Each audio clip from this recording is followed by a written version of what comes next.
go to Sierra in Seattle, Washington. What's up, Sierra? Hey, Dr. John. How we doing? I'm doing great. How are you? I am rocking on to the break of dawn. What's going on? How can I help? Oh, man. Life goals fulfilled. Okay. Listen, with all due respect, you've got to set higher goals for yourself. It's awesome. All right, so what's up? No. Achieve your dreams before age 30, and then... Yes, but Okay. All right, you want to shoot for the moon, not for like a medium-sized Volkswagen, right? Not for a small car. But anyway, okay, so what's up? How can I help? Hey, man. All right. So I have a difficult relationship with my in-laws, in particular my mother-in-law, and I know I'm totally unique in that struggle. I've never heard this call. Okay, so. Oh, my gosh, I know. What does unique mean? What does difficult mean? So a bunch of things. Mostly we have it's very strained, especially since my husband and I moved to the other side of the state. Okay. So there's a lot of mismatch expectations. I see in my mother-in-law that she doesn't respect a lot of my boundaries, a lot of my expectations for how I would like to be treated. And we've been working on it for 5 years. And it's one of those things where every time it starts to feel like we're making some progress, we get set back right back to the very square beginning again. And she'll call my husband up and say things like, I don't know if we can all meet up as a family, can just you and the kids come visit, not can you leave Sierra at home? What's your husband say to that nonsense? He says, no way, Mom, that's my wife. Good for him. You married well. I did. She raised a good boy despite her nonsense. So what do you do that's so terrible? Fix it, Sierra. I'm just kidding. What happens? Well, so, first of all, we moved away. We had an opportunity for my husband to pursue a career he wanted to be in and for us to move to a much lower cost of living area. And so we did. And that means we took the only grandkids in the family with us. And you recognize that she can't be mad at her darling little boy. And so she's got to take swings at the next adult in line, which is you, right? Yeah. There you go. Exactly. So, and you recognize you don't deserve that crap too, right? Oh yeah. No, Good. we made the best decision we could, and frankly, looking at both sides of our families, they made that decision at one point too. And so one of the things that really, has broken my heart about this whole struggle and the fact that this relationship has been so difficult is I was so excited to have 2 intact sets of grandparents nearby for my kids. Yeah. Because both my husband and I lived in places where it just wasn't possible for our grandparents to be around a ton. And so I was really, really excited about that. And then we had this opportunity to move, and my family's close, but his is not. They're about 4 hours away. So they're not it's not East Coast, West Coast, but it's a ways, right? Sure. And so it makes visits, puts a lot of burden on visits to be super fun and super action-packed and super busy. And one of the big sticking points has been things like, because we moved away, my in-laws feel like it's our obligation to come to them come visit. Sierra, you're not crazy. Thank you. And your in-laws are immature. And they're jerks. And your kids deserve better than that. Your husband deserves better than that. And you deserve better than that. Thank you. And in your head and in your heart, it's never going to add up because you got 2 people that it makes no sense that they don't act like adults. Now, adults would be heartbroken that their only grandkids moved away. Of course they would. And they would miss you like crazy. Of course they would. I'm from Texas. 4 hours is your next door neighbor, right? That's not a long, right. That's a weekend. We're coming to hang out and we're just going to head home, right? It's not temper tantrum. And that if you don't see us, then I guess because here's what's going to happen. Your kids are going to make extraordinary, wonderful, intimate relationships with your parents. And they are going to be ride or die with your parents. And it's going to be awesome.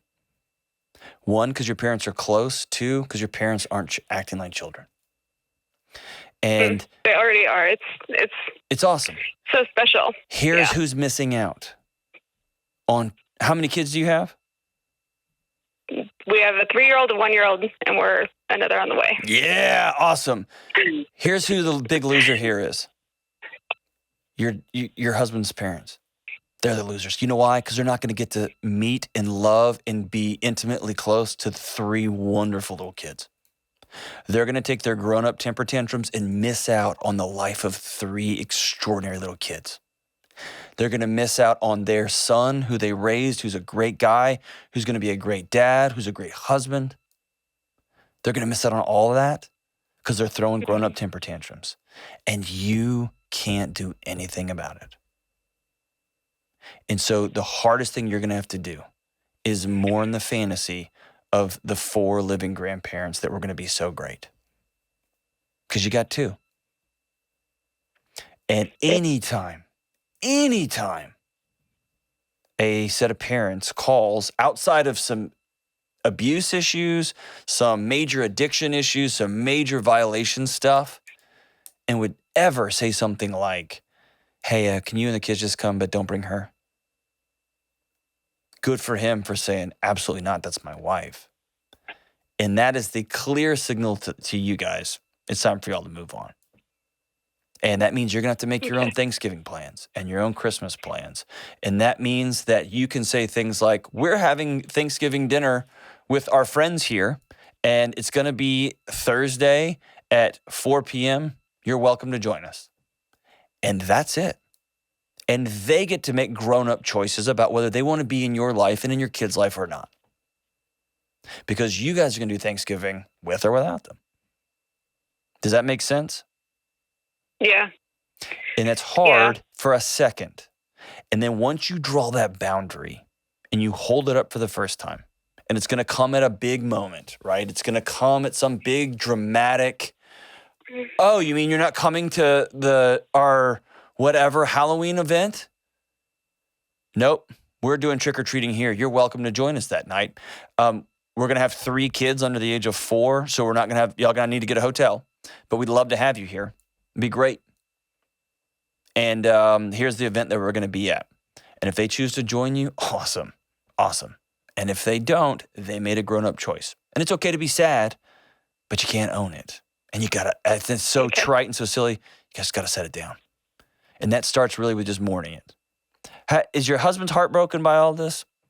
Is he surprised, or sometimes this is a big surprise when grandkids are involved? Often, though, like, dude, I grew up with these parents. They've been acting like this for years. Yeah, it's been an evolving thing. Like when we were first married, it's not that my husband couldn't see what was wrong, but he'd been in the soup for so long, he couldn't see quite why it was affecting me so much. Uh-huh. So it's taken him a little while, but it's one of those things that, like, once you see it, you can't unsee it. Right. And so he's ride or die with me for sure. And he's like, you're my future and the mother of my babies and all of that. And so he's like, Mom, the idea of me coming for a visit with just the kids and not my wife is asinine. I'm not doing that. So here's what we're done with. We're done with long, dramatic phone calls. And we're done with long, dramatic text exchanges. We're going to move into a season of boundaries, which is going to be information transmission. Okay? Doesn't mean you don't love them. Okay. It means you are wasting everybody's time by having these long, finally we're here, and you hang up and you're like, finally, this adult is going to act like an adult. They're not. 5 years of this. Okay? So, what would be really awesome is to send out here in the next 30 days, you and your husband sit down and plan it out. Send out holiday plans 2021. Here's what we're doing. And send it in an email that's very concise. We will be spending Christmas with my family on these days. We will both be at work, so we're not going to be able to hang out. We will have this weekend off. If you'd like to come visit us, that would be wonderful. Due to, you don't have to give a due to. We will not be traveling this year. And we will be doing Thanksgiving at our house. And we do plan to have some friends over and some neighbors and some community members over. We'd love to have you too. You're invited. That is it. And any dramatic email response, any calls to your husband is like, can you believe it? That's their choice. That is the choice they are making, right? And this is going to be hard on your husband. This is like making me sad thinking about this because I always want to honor my parents. I always want to honor the adults in my life. That's the right thing to do. And it's hard when ultimately I have to make boundaries. And I don't. Fortunately, I won the lottery with my in-laws. I won the lottery with my but what I'm saying, like, even in our relationships, though, clarity and boundaries are super important. That way, it just doesn't turn into this weird. Everybody's on the same page. Does that make sense? So everybody's going to win by doing this anyway. And you can send this email to your parents too. We'd love to have you here at this time. It's going to be so great. And then you're going to find in your home with you and your husband and 3 rambunctious bananas kids running around. One of them's not going to be running around. One of them's going to be not running around. Oh, I can't believe you have 3 under 4. That's going to be awesome. It's going to be so exciting. Yeah, well, so that's actually something I wanted to ask you about. Okay, go quick. We're up against the clock. Go quick. What do you got? Sure. So we just had a visit, and I know they're going to be off my back for a bit, but the holidays are coming, and then right after the holidays, we're going to. And so I'm trying to figure out and get my head around what do I say about meeting the new baby. Whatever you want. It's your baby. It's your house. It could be my mom's coming to stay with us for 3 weeks to take care of the 2 little ones, while you got to go back to work, your husband's work, whatever. And we will be accepting visitors at our house on the beginning, fill in the blank. That's it. It doesn't have to be dramatic. And obviously you're not going to be punitive and be ugly and rude and disrespectful. Or it might be they can swing by. They're not going to be able to stay at your house because your mom's going to be staying there, or nobody's going to be staying there. You're welcome to come. We're not going to have any visitors staying with us, but you're welcome to come by and hold the baby and see the baby and do all that kind of stuff. You can take our little kids out to dinner while I'm recovering, or whatever. You set the boundaries. It can be whatever you want. And this could be a really hard, heartbreaking time, or it could be you could do this, write this email with a smile on your face. Like, oh my gosh, I get this. This is my baby in my house. We get to co-create what. Imagine that. Yeah, we get to decide. We get to decide. It's up to us. It's our house, right? What a cool season. What a cool season. Yeah. Whenever our second child was born, my wife gave me a list, like for the hospital. Don't say these things. Don't ask these questions. And I was like, okay. It made everything so great. It made everything so great. She sent an email out to my mom, to her mom. It was wonderful. Everybody was on the same page, right? And there wasn't any of this weird, like, do we come in? Do we not come in? Are we coming over? It was just clean as could be. It was awesome, right? You, Sierra, get to choose. Now, don't fire this off without your husband. Obviously, sit down with him and say, here's what I'm thinking. Yeah. We're going to draw the boundaries. Here's what it's going to look like. And so you get to dream and imagine October, November, December, January. You get to just make the rules here. So great, so cool, respectfully and with dignity. Your life, your boundaries. Go from there. Hopefully, your in-laws will stand up and say, wow, this is incredible. Good for them. Good for them. We're going to honor this family, this new young family. We're going to honor them. We're going to love them. They've made some great grown-up decisions. We miss those grandkids so bad. We miss our son. We kind of miss Sierra, but not really. But we're going to honor what they're saying. Or they're going to throw a temper tantrum. But for 5 years, you guys have tried the same thing. You got to do something different. This is about boundaries. This is about respect. This is about dignity. This is about y'all making grown-up choices and them making grown-up choices. They're big boys and girls, and they did what they did, and so did y'all. Proud of you for doing what's right for your family. Now you're going to go into a new season. You're going to mourn the end of this fantasy of these magical 4 grandparents. And you're going to deal with the reality of 2 pretty cool grandparents and 2 who sometimes act like children. Heartbreaking. But that's where we're at. That's reality.